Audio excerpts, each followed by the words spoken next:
Farm का सीटों का जो मसला था ये अंतिम रूप कब तक ले लेगा, क्योंकि अभी भी मुझे लगता है कि कुछ निगोशिएशन फंसा हुआ है आपका पीडीए में।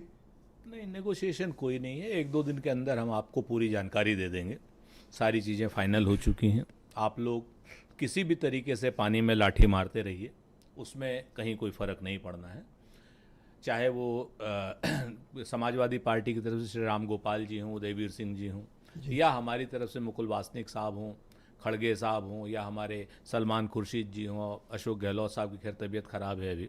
सभी लोगों ने बहुत स्पष्ट कहा है कि वार्ता निर्णायक उस पर है और सीटों पर आज से कल में आपको सहमति आपके 11 सामने ही या ज़्यादा। मसला यहाँ पर सीटों के नंबर्स का नहीं है। सीटें तो 80 की 80 हैं। सीटें तो हम लोग राष्ट्रीय लोकदल, समाजवादी पार्टी, अपने साथी गठबंधनों के साथ में हम 80 की 80 सीटों पर लड़ रहे हैं। चुनाव चिन्ह अलग अलग जगहों पर, आरएलडी भी है ना आपके साथ? निश्चित तौर पर आरएलडी हमारे साथ पूरी तरीके से कंधे से कंधा मिलाकर बिल्कुल खड़ी हुई है। तो इसको लेकर के हमारे यहाँ कोई समस्या नहीं है। हम आपको बहुत स्पष्ट रूप से कह दे रहे हैं। हाँ, आज अभी प्रधानमंत्री जी ने बड़ी अच्छी बातें, बड़े अच्छे कटाक्ष किए।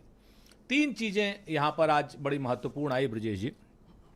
पहली बार लगा कि डरा हुआ प्रधानमंत्री कैसा होता है।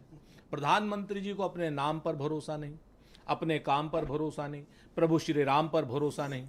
आते हुए राष्ट्रपति जी के अभिभाषण पर जवाब देने की जगह प्रधानमंत्री जी कांग्रेस को और गांधी परिवार को कोसने लगे। अरे भाई, कितना डरते हो गांधी परिवार से?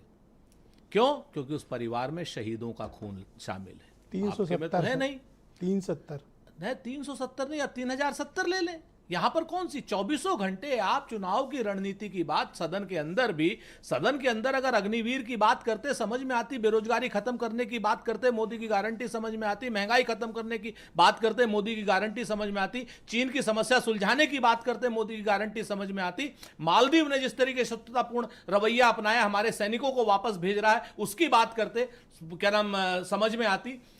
पूरे 75 साल के इतिहास में ब्रजेश जी कहने की बात नहीं है। आप ये देखिए, हिंदुस्तान पहली बार चारों तरफ से चीन से घिर गया है।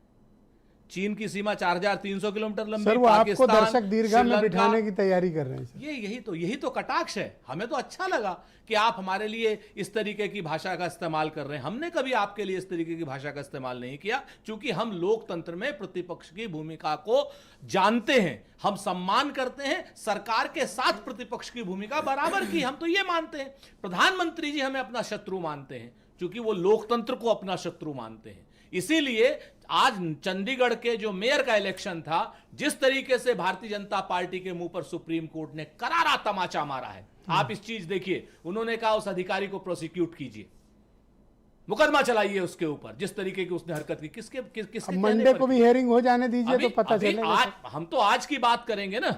आज जिस तरीके से चंडीगढ़ में हुआ, ये लोकतंत्र का जो चीरहरण भारतीय जनता पार्टी करना चाहती है, इस तरीके से 370 क्या 470 जीत। मेरा यूपी पर एक सवाल है कि आप लोगों का गठबंधन जितनी तत्परता के साथ, जितनी गतिशीलता के साथ आगे बढ़ना चाहिए, उत्तर प्रदेश में कहीं कुछ ब्लॉकेज है?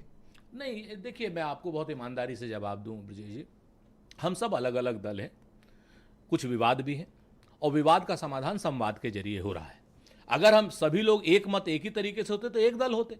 निश्चित तौर पर हम अपनी बात कर रहे हैं, और बात हमारी जो है सौहार्दपूर्ण वातावरण में चल रही है, और सारी समस्याओं का लगभग समाधान हो चुका है।